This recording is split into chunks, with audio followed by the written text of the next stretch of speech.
We are back with the third and final game of this lobby and the final game of the day, Sottle. Before we dive into it, before the players jump in, how have you found the day? Has it gone as expected? Any big surprises for you so far? No, hard to say too much surprise. I think, you know, it doesn't take a Hearthstone analyst of my renown and genius to predict what the meta was going to be coming into this tournament, right? Yeah, I predicted it. Exactly, yeah. It made sense. We were going to see Naga everywhere. I think, you know, just based on what I've seen in, like, various chats and around everywhere, I think there might be a little bit of a perception, if anything, that, like, oh, you know, Poison Murlocs can beat Naga, or, you know, this can beat Naga. And my answer to that is just kind of, no, they can't. Oh, I suppose if you listen to XD, Nagas are just a support class, and they're not actually that good anyway, which is also a take. That is a thing that you can definitely post on the internet. But as expected for the most part, again, I think we're banging on about it, and we've made this point specifically, but I do think the Gascoiler and Beast in general interaction and how that affects the metagame is the one thing that we've perhaps been missing. I thought Beast rotated out. No. Beasts are still in the game, believe it or not. Like, they do still exist. It's just we've played 5 lobbies in a row without them. But yeah, that interaction is just kind of giving an extra tool to the scam player, right? Because Gascoiler equals Reborn Gascoiler equals a ton of tempo, equals Murderboard, right? You fight a Naga player who's just spiked into the 6, you have a Reborn Gascoiler. You hit them for 25, right? Because if damage cap's already off, your Gascoiler pops open, you get the Gascoiler back, you get 2 5 or 6 drop death rails off the coiler, boom, you've killed them. Outside of that, Leroy is coming out of Gascoiler. That's just your ultimate scam potential. That is the way. Outside of Lich King, Reborn Leroy with Khadgars, that's the highest scam potential in the game, right? Gascoilers and the amount of Leroys that you can get out of them, particularly in certain lobbies. That's the one dynamic that I think has been missing from the mix right now. The only thing that I would peg as a surprise is that I thought, and I will hold my hands up, I only started into this and using this in my games last night. When I say last night, about 6 hours ago. Yep. Checks out with the UK time. The mech Divine Shield, the mech magnetic spellcraft interaction is something that I thought more players would be ahead of me on and understand how powerful that was already. And since I only started doing it a few hours ago leading into this, I thought these players would be more used to doing that as well. In their defense, however, there haven't been that many opportunities I've noticed where that would be a thing that could be gone for. Mechs have also been banned quite a lot in the various lobbies. There was one situation with a Menace and a Foe Reaper already in board that I called out some things could have happened that perhaps didn't.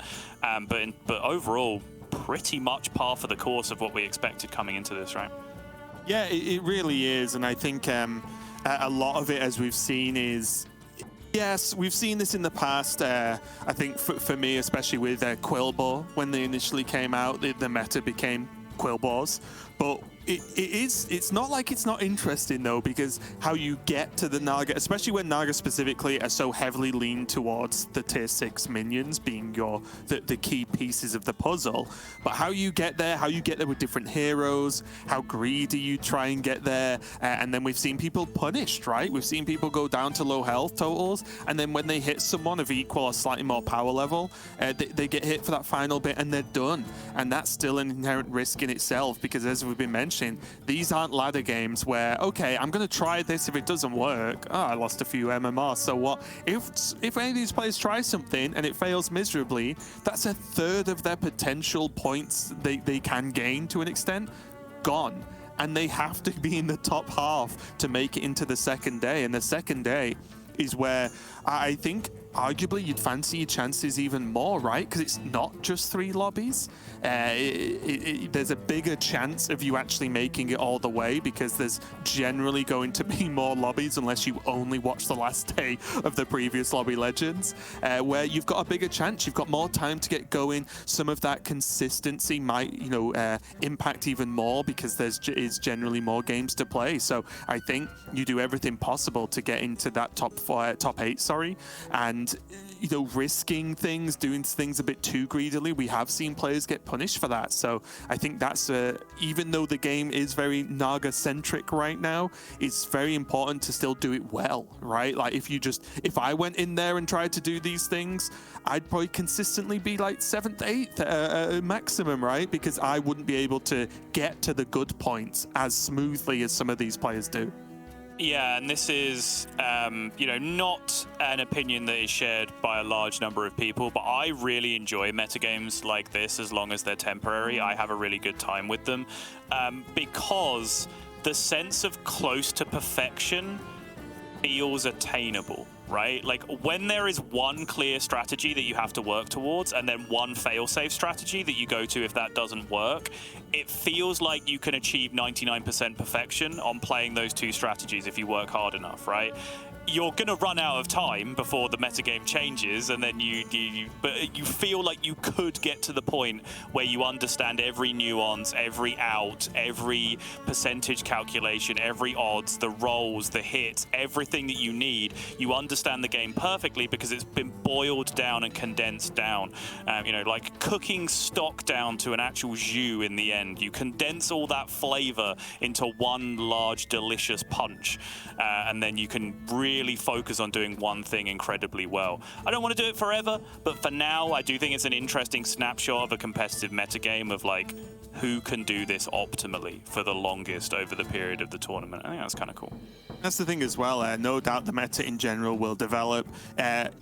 Again, before everyone calls me on this, I have no knowledge of any patches, but generally Battlegrounds gets patched, right? It gets updates, gets balance changes. Maybe that happens. And guess what? There's more lobby legends coming up in the future as well. So there'll be plenty more time for players to either maybe play in this style of meta. Remember, in the near future, Naga will not be in every lobby. Then what does the game look like, right? Because we've still got these additional neutral minions with the likes of Leroy, the Mantid as well, with some few changes in the meta that aren't Naga-centric, which means when Naga aren't in every lobby, suddenly we have to go back and think, oh, right, yeah, what do the other minion types do again? How do I play those, right? And like, how do I win when Nagas aren't strictly involved and all this spellcraft isn't really involved in any particular game? So there's still a lot of variety going on overall in the near future. Again, slight delay because some of the players are struggling to get in, not just even China, the Chinese players. Now it looks like a potential issue. I don't know. This might be the lobby as I'm seeing heroes pop up. Yes, I would.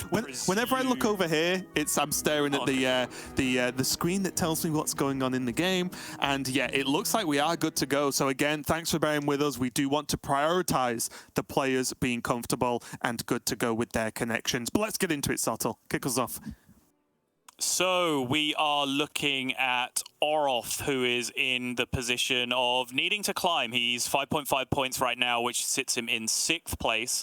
So he needs to make some gains. And he has got 3.5 very good heroes for making gains here. I think Phelan we can argue over. I think the other 3, most people would agree, definitely have straight up lobby winning potential. And he does go with the Phelan. Okay. I heard, I was watching Bofa's stream and I heard him presenting the argument that he thought Phelan was just, you know, absolute top tier, right the way up there, which has not been my experience so far. Stats do have him quite high overall, but not in the absolute top tier. But interesting to see Orof presented with some really, really strong options there, falling back on the Phelan. Look at this lobby overall with the heroes, right? We have Ticketus in there, we have an AFK, we have Elise, which I'll confess, I've not played too much, but when I have played it, you know, the to discover is pretty cool. And yeah, I've only just noticed. Most importantly for the character type, we have beasts. I only just noticed. We've done it. So what was my call? Okay, well, dragons are banned, so yeah, you're already wrong. Yeah, so I went Beast, Mechs, Beast, Mechs, Naga, Quillbore, and then Dragons. Dragons are out. Otherwise, spot on. Not bad. Not bad. Yeah. Greybow as well. I've seen some people talk about the strength of Greybow, which seems a little bit strange to me because Naga don't generate minions, but maybe that's a way to, especially considering it's Ore Dragon on Greybow, there's options to, again, muscle people out of the game early, and just if you manage to grab 3 points, you know what? More than enough for Ore Dragon right now.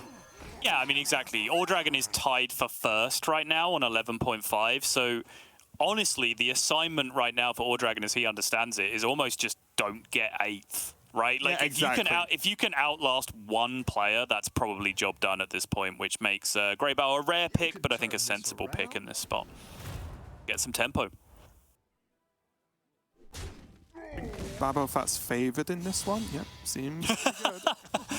Wonderful observation. You're learning. It's taken you a while to get up to speed, Raven, but I feel like you're there now. This is a level of analysis we've come to expect. I have played more Battlegrounds in the last 3.5 days or so than most people have in weeks. That's the good card. Yep. Those are some medium cards. I think Amalgam just gives the most options, right? And it's like the most stats as well. Yeah. And I think... And are you staying on 1 for a turn? I presume you're staying on 1 for a turn and picking up the mini Myrmidon. Yep, yeah. That makes sense. I just think if you offered me Siren and a bad minion, and I'm using Amalgam bad as a loose, obviously, term, yes, I'd be very happy as AFK. Like, give me a Siren and no other minion, and I'd still be all right. I think like it's just a great starting point. Obviously, a good amount of stats with those buffs going on the Siren as well means that Yuansu's probably going to do well in the next couple of combats, especially because he gained the additional Myrmidon. And yep, that is not going to cut it.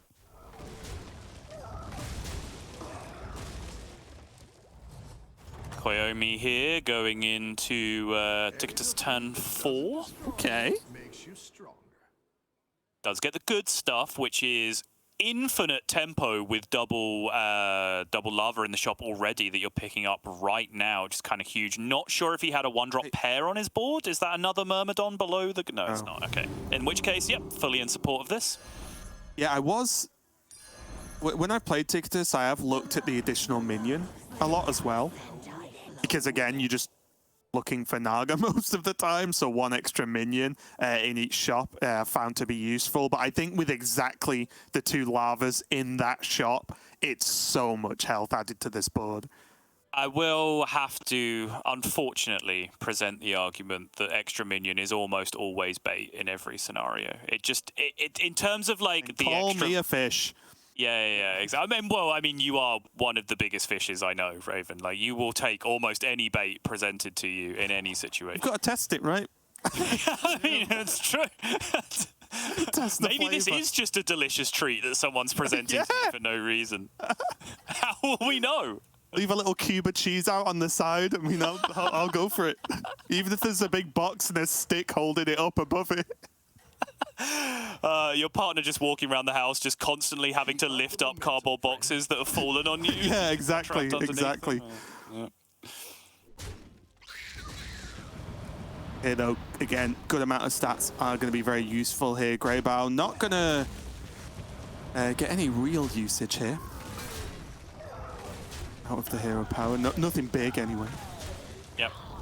Still reasonable fight, though. Minimal damage in response to what is a extremely high tempo board on the other side for the Ticketus. And that's all Ore Dragon needs, isn't it? Just don't get beat up too much for a while and you'll be fine. So we're on the double level turn. Is it Omu? It's Omu! Oh no, it's not Omu! Oh, I thought the green one was Omu. Oh, it's the absolute nuts when you go warrior curve on Panda and then just get blessed with the Omu on this turn. It's so good. We just got baited by the green hero power. And is this curve something that happens a lot with this hero as well, because the hero powers can vary in cost, or is this just something that Babofat's happened to have played out in this game?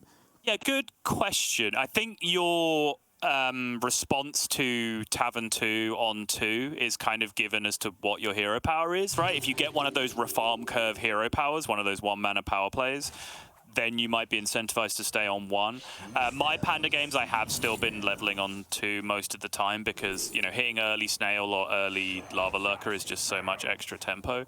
But yes, certainly your hero power choices early on are going to define your curve on Panda, and it's one of the most difficult early games to play overall, I would say, just because number of raw options is so high when you factor in the rotating hero. A lot of mental gymnastics, and no doubt on that one. But here, as we look at Dappy, like this turn or this board is going to explode soon because he got the Brute, which is already got a reasonable amount of stats. He's got level, triple coin, triple if he wants to next turn. I think he did freeze a triple there. So, and he is Scabs. So I think Dappy's looking very good so far this game, especially with the addition of that Brute again. Not necessarily for late game, but to just really pile on the pressure in these sort of mid-game fights right now. Oh, look, a triple. Oh, look, another triple, yeah. Just take Shell Collector. I don't know. Because obviously this is cheaper than buying the Myrmidon. Yes. The Myrmidon's right there anyway. It's actually not, is it? Oh, because he gains the coin, right? You gain, it's weirdly the same. Very strange. But yeah, I do think this does make sense. But the coin adds damage and more options, right? So yeah, and well, I think most importantly, it doesn't pull 6 damage off your board this turn, right? Like you still have those 2/3/3s in play, because if you tripled it there, you would be holding it, and then you'd be leveling the next turn, and you'd be 6, right? Like every time. So by doing it this way, you just get to potentially win the next fight as well and protect your health, which I think is the biggest factor in the decision.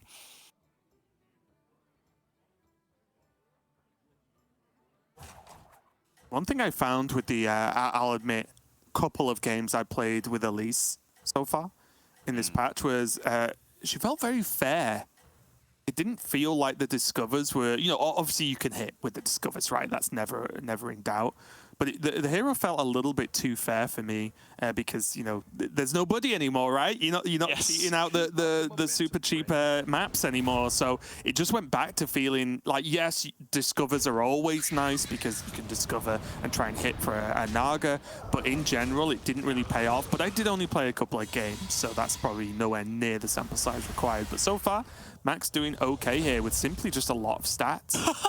I was going to say, what has occurred here? Yeah, Lorinda had the same thought, clearly, because we saw this on 7 minions warrior curve a couple of turns ago, and then on that fight, just suddenly down to 2 minions. And I think Babbo's just said, all right, fine. I've tried to play sensible Battlegrounds for a couple of games.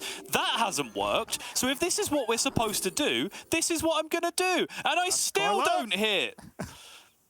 What are you on about? There's a gas coiler right there. There's a gas coiler. Gas coiler! Get your gas coiler. Gas coiler's here. I mean, it has to be, right? He has Reborn as well this turn. Oh, yeah. I was looking around for a snake. Like, wait, where are you seeing? I see the snake, the gas coiler, but where's the Reborn coming from? But no, you're absolutely right. Oh, Wrangler. With 3 of the Myrmidon spells. Okay, that is strange ramping, but it still works. Does the job. Yeah, it'll do. Got to be an angler as well. No real decision there, I don't think. Where does he dump the stats, though? I think on the Wrangler, honestly. Onto Wrangler and Orgazoa, yeah, I think. Split between those two, most likely. I would prioritize Orgazoa over the Wrangler. All in on the Orgazoa. I perhaps would have given a little bit of love to the Wrangler, but I give it a little bit of a +2. Yeah. You can give it a tip. Everyone else. It's doing a lot of work, Yeah. Let's give it a little bit of health. But yeah, I think going on heavily on the Orgazoa does make the most sense. That minion now, if you think about it in these terms, like the turn where you feel like you'd have to sell a 5/9, you can now probably hold on to it for 2 more turns now, right, already, because it's a 20/20, which is pretty good going. We're very unimpressed staring at this board, yeah.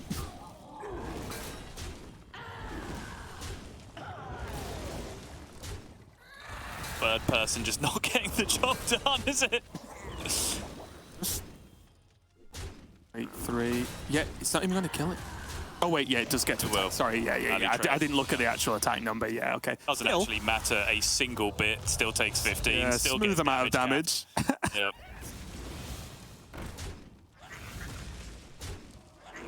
The spicier fight, but the Elise here from Sisyphus is getting fed a little bit with all these spells for next turn. That looked like at least 2 procs. Also, what is this leech seed attack that everyone's doing? Is this new? I think so. More importantly, what's happening this lobby? We've seen sell entire board into triple into Gascoiler Lich King reboard, and now we're seeing Golden Ghoul having a far more successful outcome for I mean, it literally spells GG. Isn't this just correct? That is true. That's a very good point. However, he's still multiple Naga away from actually having anything vaguely impressive going on here. This is just doing the John Travolta sort of looking around for other Naga to buff. It's like, ooh, where is everyone? And no freeze for the buffs, even though there aren't any on the Menace. Oh, the comp. We're starting to get online, so... I was about to say, can we get a leaper check, please, Lorinda? But yeah, there's no one who is going leapers right now, as far as I can see. But yeah, this is the juice. And both Raven and Lorinda will be able to attest. The games I was most giddy and gleeful about doing well in were not the ones where I hit the absolute nuts with the Nagas and got the free win. It was these games, right, where I got second or third by doing silly things with Gascoilers and Reborn and Poison and Big Cleaves, just stupid, scrappy games. I gained MMR in situations I wasn't supposed to. That feels a lot better. And if Babafat can make something happen here, it will, I think, be a consolation prize at this point, because he's currently second last with 3.5, and this is not a board that is ever getting near winning the lobby. But it will at least allow him to go out on a little bit of, let's not say a high note, but a medium elevation note.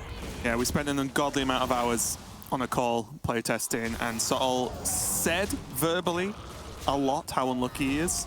Yes, as I watched him snake into about 100 Leroys every game, so, you know, aside.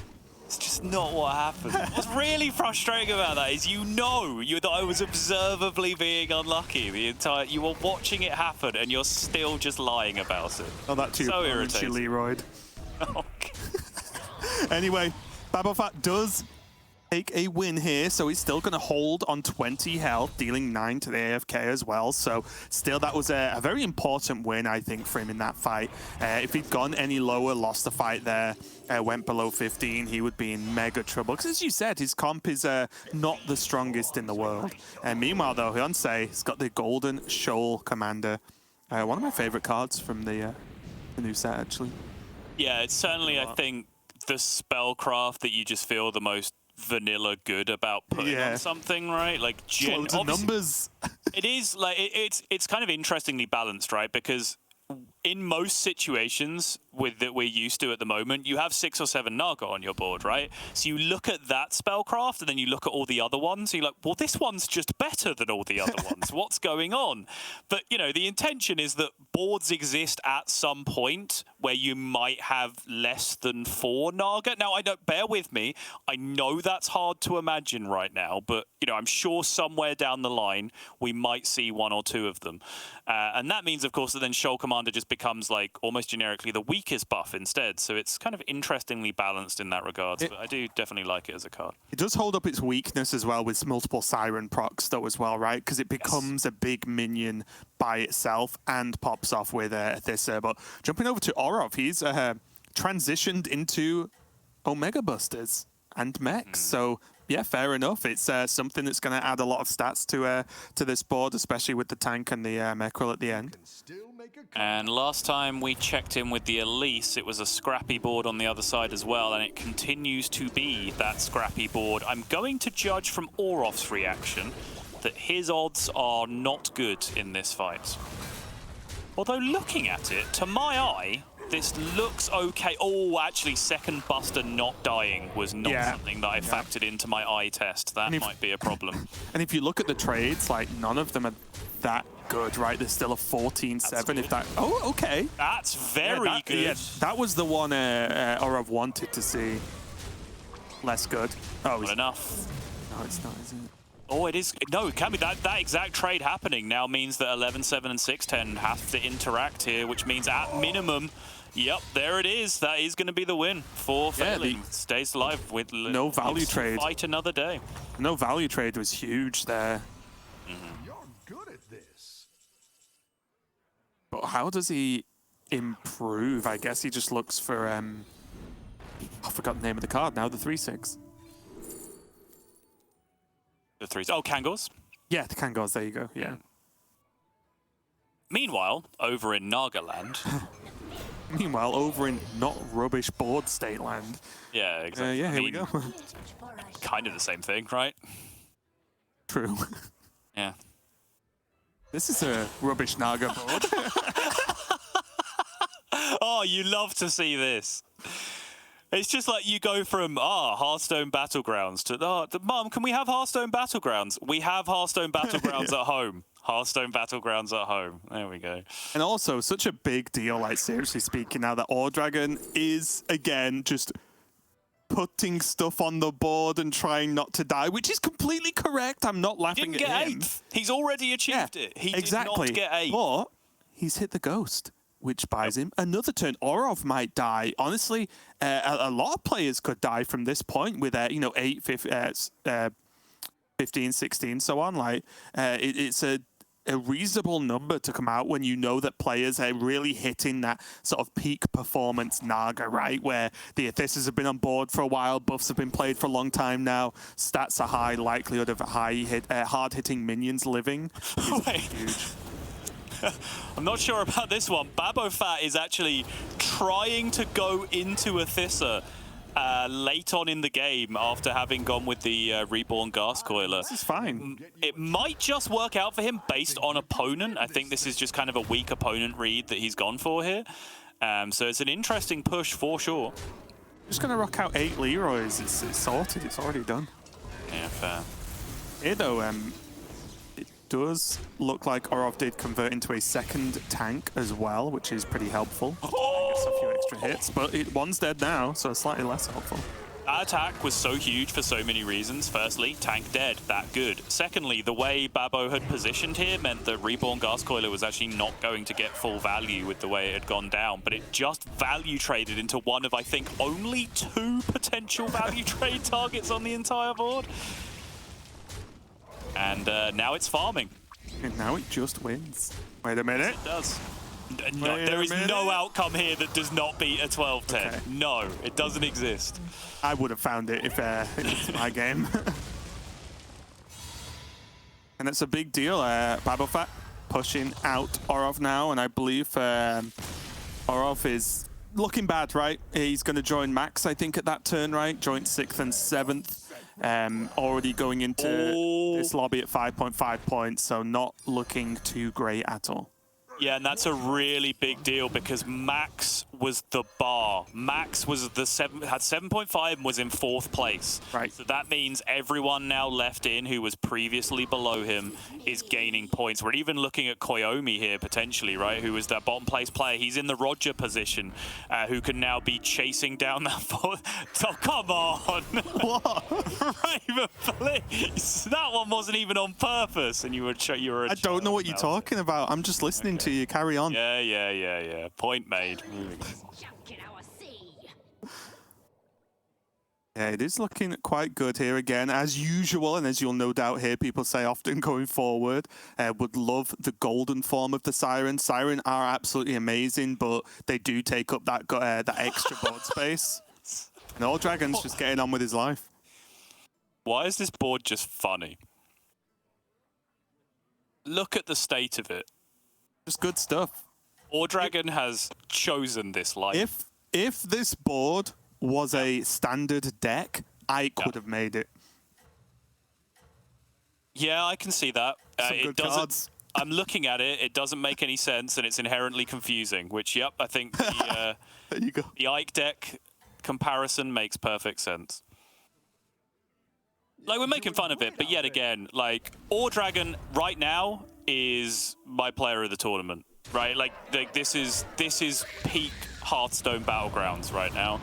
It's peak Hearthstone Battlegrounds looks like this board state. This is what it looks like. Don't look at the board. Look at the bottom left in the webcam. That is what peak Hearthstone Battlegrounds performance looks like.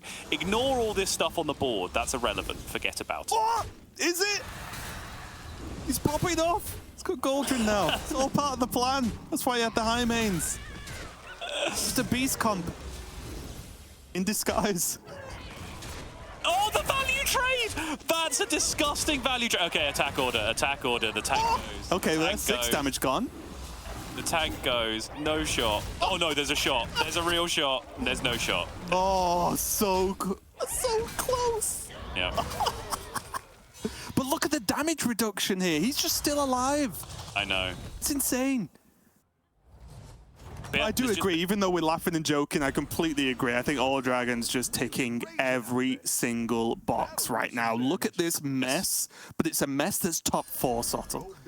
Yeah, and it's competitive mindset. It's a competitive exhibition is what it is. And you can be as good a Battlegrounds player as it is possible to be, right? But you still have to adapt your mindset to the particular requirements of winning tournaments, which is different from just make number go higher, which is the goal of playing on ladder. And All Dragon has done exactly that. I think he's played fantastic. And it's weird to be looking at this board and just going, yep, round of applause. Great player. Absolutely nailed it. You've crushed it. But that's exactly what's happened. Yep.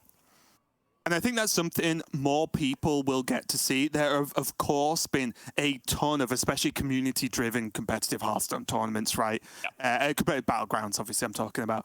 But the more people get to see this format, especially through Lobby Legends, the more people will realize, as usual, and as we well know in Standard, there's a big difference between ladder play and tournament play. And it's not a completely different set of skills, but an extra set of skills you need if you're going to compete. This AFK did not really pan out in the direction you might have expected since got the Siren start. Has not found the way into the Athysas and Orgazoas that you would like in this spot, and is really just kind of more into Poison Scam right now than he is into straight up Naga. And honestly, I don't know who's going to win. I'm just sat staring like, well, you know what? One board has bigger numbers, but the other board has a snake. Mm-hmm. Who would win? This entire army of numbers or one snaky boy? Now, of course, the Kangor's on the side of All Dragon. We'll get at least some work done, right? I don't think it'll even need to. I think it might be over by the time it gets through all this. Yep, GG. Oh, All Dragon listened to the start of the day when Sottle's like, huh, other comps just don't work. They just don't work. They fail. All Dragon's like, that is such a gratuitous misrepresentation. All I've been saying all day is that the reason why Nagas are entirely uncontested is that we don't have Ghastcoiler in the lobby. That's exactly Ghastcoiler. It's a better story, Sol. No, it isn't. The truth is always the best story, Raven. Come on. What a gamer win there so far, or a fight win, should I say. Gamer win? What a gamer win. And that's put All Dragon to 2nd place. Absolutely huge. Let's go. Okay. That's Coiler again. What I absolutely did say is that this board was never going to win the lobby, right? That you can call me up on if it happens. We will just, if we could have one transition back to the other player here. I believe we have switched too quickly. There we go. Yep, there we are. Gets a little bit confused with the camera and the board if we switch back and forth too quickly, but that is all fine. We are good now. Oh, this is a lot of stats, though, isn't it? But then again, we thought there was a lot of stats in the last fight, Sottle, and we were proven wrong. No. Who knows? Ignore that. We only needed to be here to fix it. Now we can go back to All Dragon, who is infinitely more interesting. Yes, thank you. Right now. Look, infinitely more interested. It's got about 12 stats on the board and not doing anything else. Not moving. We're staying here. This is the nuts. Look, we've seen the Nagas do the Naga thing all day, okay? They're buying and selling spells. They're going to end on a poison minion, something or other. It's all fine. Yeah, look, wow, incredible. We haven't seen this yet. Incredible scenes. It actually is important because of the Faux Reaper, right? Look how big the numbers are. You think any of this matters? Come on. You mean that? Does any of it matter because there's snakes on the other side of the board? Exactly. So. Leroy's or no Leroy's. That's the entire dynamic. Also, the snakes have been defended from the Bow Reaper cleave anyway. Okay, Beast Comp, it's coming together. Oh, that second Gargoyle's getting big. Oh yeah, 20 more of those dogs and it might be as big as one of the opposing minions. But look, there's 2 mega dinosaurs here now. All right, 4 more Leroy's. Oh. It's coming. Yeah. We might bleed into tomorrow's time while we continue this fight. Perfect 4 Leroy's. Easy 4 Leroy's. No, okay. His comp's still up. There's no beasts left. What? I'm staring at 2. No, I mean, there's no beasts to receive the benefit of said beasts. 2 dogs, 1 dies, receives the buff. Great attempt, and honestly... Close one, actually. Even though Dragon loses this fight, I think he really wins the game at this point. Very, very well played indeed. And of course, a huge shout out to Dappy there, who won the lobby, playing Scabs. Won the lobby, I think, very cleanly. 29 health was never really in question from what? Would you say, like, just past the midpoint of the game? I felt it wasn't really in question whether Dappy was going to win. Scabs, naturally very powerful indeed. And he hit well early on to, get the ball rolling, hence the sheer volume of numbers on the screen there on his side of the board. So big win there, and 17.5 points for Dragon. Incredibly impressive. And look at the gap there. And Max slips in with just 9 points. Basically 6 points or 6.5 points behind third place, and he still gets in. Should be feeling very, very fortunate right now. But look at those top 3, Sottle. What a set of scores. Yeah, really, really dominant. And particularly, I know we've given him all the praise in the world, but one more time, Dragon wins Lobby B overall. Yes, I believe the first game was Naga, but Lobby 2 and Lobby 3 were just stuff. Like, they weren't even really comps by the end of the game. It was just stats and stuff. It was Poison Scam in game 2, and then it was just Grey Bow Death Rattles in game 3.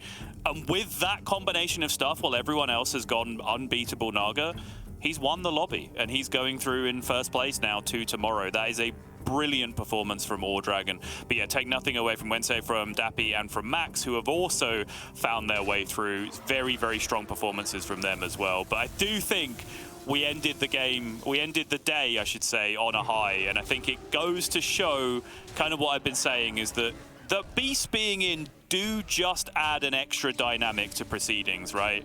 It opens this up that we saw. It opens up the Shudderwalk lines that, players have had to turn down Shudderwalk multiple times because of the lack of Beast being available. Same thing with Jandis, if Jandis becomes available. Same thing with Leapers, if Leapers become... No, I'm joking. Dog champ.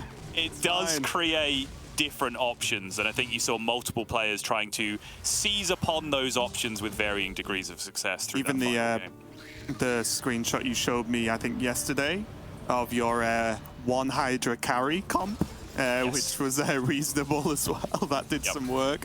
But I completely agree. I think highlight for me, definitely Dragon playing the game as it should be played in this format, right? Very strong understanding and backing it up. There's one thing to say, okay, I'm going to go for this because it might help me survive long enough to gain enough points, but pulling it off as well and knowing exactly what to go for. Great understanding of the game in a relatively short amount of time, because of course no new player to Battlegrounds, but new player as is everyone to this patch and this meta. Yeah, and certainly that was the big question coming into this, right? And certainly, as I said, I've watched a lot of Bofa streaming, prepping for this tournament, and he spent kind of 2 whole days just like, okay, I'm not going to force Naga, right? I'm going to do everything else with the quest to find plan Bs for Lobby Legends, because that's much more important than just knowing, well, if I hit Naga, I win the game, right? He then, on the final day, just went back to just, okay, if I hit Naga, we'll play Naga, and now work on like optimizing what the Naga board looks like, which I thought, again, was a really healthy, balanced way to break it down, because it is more important to find those plan Bs than it is to just work out what to do when you hit, as evidenced there by Dragon doing it incredibly well in Game 2 and Game 3, and taking down first place in Lobby B as a reward for his efforts. Again, what a fantastic performance.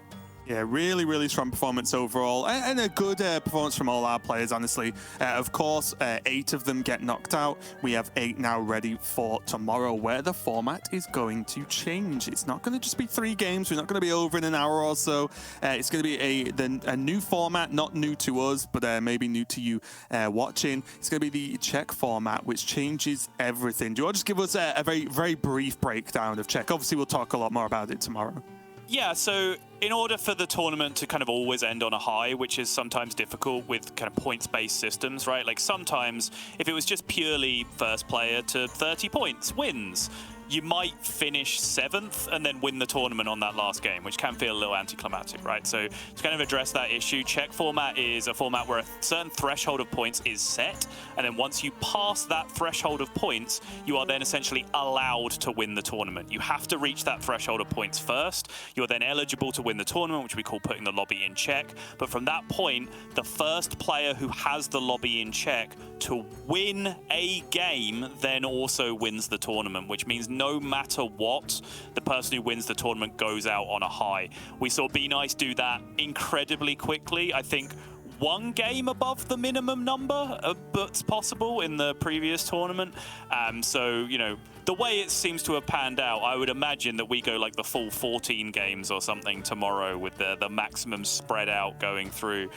So I think overall it should be very, very interesting. Czech format, I know it kind of cut the day short in the previous Lobby Legends, but I'm hoping for a bit more of a tussle, a bit more of a back and forth, a bit more multi-Czech situation this time around. We'll see how it plays out. Yeah, really interesting as well, because it can and just does vary up the way the game is played once those players start to put the lobby in check, right? Because they're going for first, no matter what, because anything else simply does not matter. Just looking out now, we get to check out our top 8 players here. And honestly, I've been impressed with all of them so far. I think Max especially has done a good job of, like, you know, even though he didn't finish high on points, he did a good enough job to, like, hang on in certain situations, right? Like we've talked about, if you don't hit the big stuff, just hanging on to grab 1 extra point here and there was impactful on him making it to that top 8 cut. But overall, my eyes are definitely looking at Dragon, Selking as well, and Sixo too. See if he had a rough start to the day, but made it through. And that's all that matters.